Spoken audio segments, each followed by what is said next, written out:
आज 30 अगस्त 2019 है और हम बेसिक शिक्षा निदेशालय लखनऊ में के कैंपस में बैठे हुए हैं।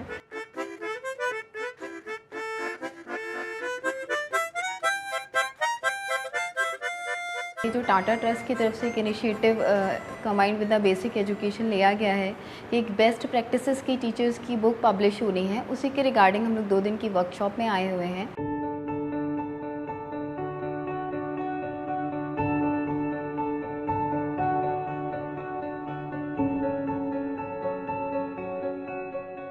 ये पूरे करीब आप 50 शिक्षक हैं तो ये मानिए कि उत्तर प्रदेश के 50 जिलों को रिप्रेजेंट करते हैं ये सभी। इनमें ज़्यादातर लोग ऐसे हैं जो रिमोट एरिया में ही काम करते हैं या ऐसे जिलों में काम करते हैं जो कि बहुत पिछड़े हुए हैं।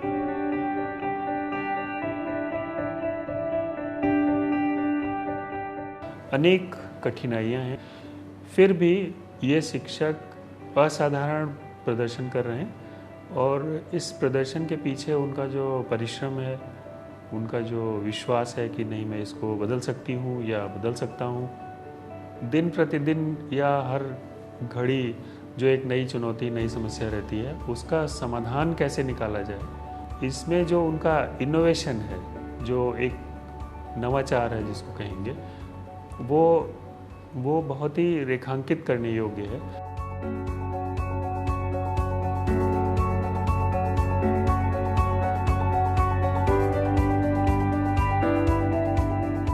One of the ideas of capturing teacher best practices is that you can go and you can document them from a third person's point of view. But the other idea is that the protagonist, the individual who's actually bringing about that change, that person tells their own story and the difficulties that they faced as well as how they solved those problems. तो इससे बाकी स्कूलों में भी, शेष स्कूलों में भी ये बात जाए। मेरी कोशिश ये है कि एक किताब की शक्ल में अगर जाएगा तो लोग उसको पढ़ के उस पर रिफ्लेक्ट करेंगे, उसमें नया भी जोड़ सकते हैं। आप धीरे धीरे मरने लगते हैं अगर आप करते नहीं कोई यात्रा, पढ़ते नहीं कोई किताब, सुनते नहीं जीवन की ध्वनियाँ, करते नहीं किसी की तारीफ। आप धीरे धीरे मरने लगते हैं जब आप मार डालते हैं अपना स्वाभिमान, नहीं करने देते मदद अपनी और ना ही करते मदद दूसरों की। आप धीरे धीरे मरने लगते हैं अगर आप नहीं बदल सकते हो अपनी जिंदगी को, जब हो असंतुष्ट अपने काम और परिणाम से, अगर आप अनिश्चित के लिए नहीं छोड़ सकते हो निश्चित को, अगर आप नहीं करते हो पीछा किसी स्वप्न का, अगर आप नहीं देते हो इजाजत खुद को अपने जीवन में कम से कम एक बार किसी समझदार सलाह से दूर भाग जाने की, तब आप धीरे धीरे मरने लगते हैं।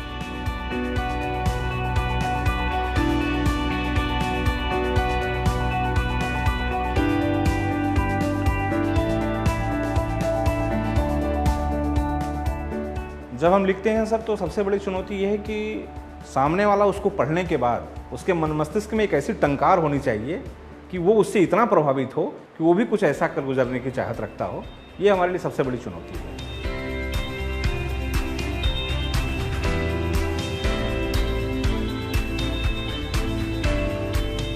फेवरेट पार्ट वो था जिसमें उन्होंने विभिन्न चीज़ें दी थी।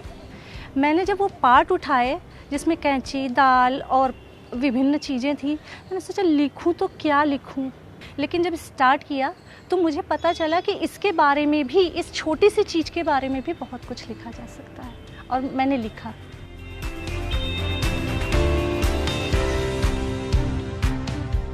कभी कभी तो लगता है कि नानी के ऊपर जाने के बाद अगर मेरा सबसे अच्छा ध्यान किसी ने रखा है तो वो तुम हो मेरी ऑल आउट।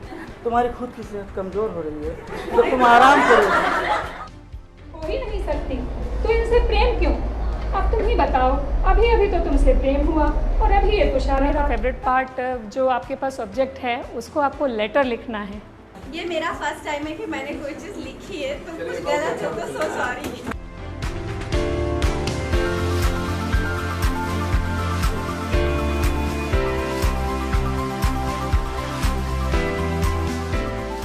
भाषा जो है वो आपकी अपनी भाषा होनी चाहिए, आपके अंदर से निकल रही भाषा, आपका जैसे आपका व्यक्तित्व उसमें बोल रहा हो उस तरह का।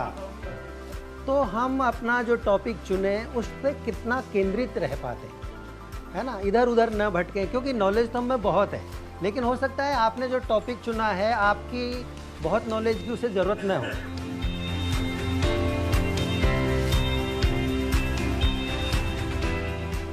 जीवित रहने का लक्षण है कि आप प्रोपोगेट करते हैं। अपने जैसा एक अगर आप नहीं बनाएंगे, अपने जैसा 1 या 2 या 4, 10, 15, तो सर्किल ऑफ इन्फ्लुएंस, तो जो दायरा है मेरा इन्फ्लुएंस है, उसको कैसे मैं बड़ा कर सकता हूँ।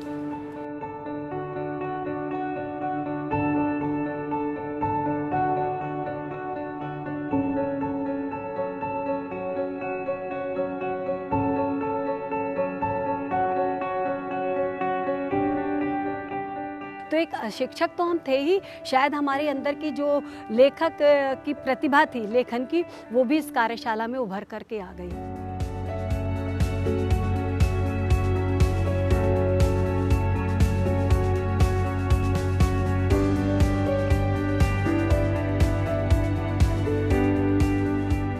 लेकिन इस कार्यशाला से मुझे एक चीज़ जानने को मौका मिला कि हमें हमारा लेख या हमारी बातें ऐसी होनी चाहिए कि हमें कहना ना पड़े कि हमने ये किया। तो हमारी राइटिंग ऐसी होनी चाहिए कि उस राइटिंग से हमारी काम समझ में अपने आप आ जाए, हमको उसको बताना ना पड़े विशेष रूप से हमने ये काम किया है। कोटेशन मैम का आया था कि शोज डोंट टेल। आपकी बातें जो है, अभिव्यक्ति जो है वो ज़्यादा लिखावट में ना हो, आपके भाव जो है वो प्रकट करते हो आपके कामों को। तो लेकिन यहाँ आके लगा कि हम किसी से कम नहीं हैं। हमारा बेसिक परिवार के शिक्षक बहुत ही आगे हैं, बहुत ही कर्मठ है, बहुत ही समर्पित है। जो यहाँ से व्यू लेके जा रहे हैं, इससे जो है मिलता हुआ और नई नई चीज़ों को लिखते रहेंगे अपने विद्यालयों में, ऐसा महसूस हो रहा है यहाँ से सीखने के बाद।